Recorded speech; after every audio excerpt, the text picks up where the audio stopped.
Bhojpuri album industry में एगो बड़की छिनार आइल बिया। सबसे पहले तो रउआ लोग एकर वीडियो देखी। लोग खोल के दिखा रहे तो मैं भी खोल के दिखा रही।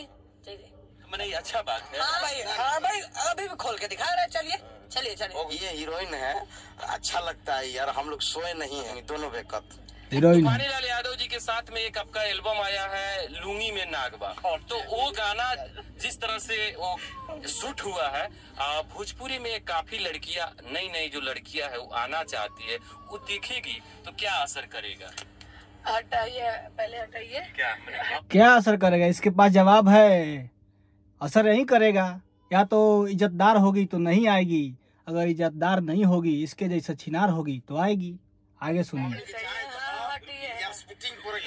सभी लोग खोल के दिखा रहे तो मैं भी खोल के दिखा रही। वाह वाह रे लवरी, सभी लोग मरवाएंगे तुम भी मरवा लेगी। और कौन लोग खोल के दिखा रहा है रे छिनार?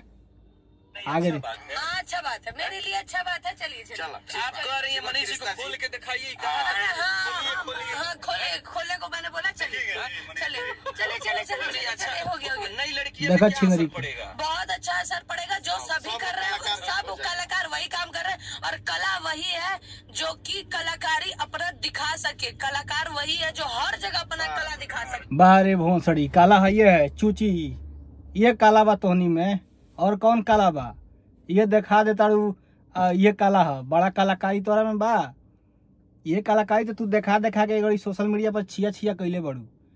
आप ही लोग बताइए इसमें कौन कलाकारी है? सारा कलाकार लोग तो वैसे कर रहे हैं। तो उस तरह खोल के दिखाना चाहिए। भाई अभी भी खोल के दिखा रहे। चलिए चलिए चलिए। हाँ, ये कलाकारी है एक और ये वो कलाकारी है। दूसरा कुछ कलाकारी अगर नहीं खे। वाह साला कैसन कैसन छिनार बा। ऐसा छिनार संगे काम मिलेला, काहे हयो दे सकताड़ी सनु। दोनों काम कर देवेली सन।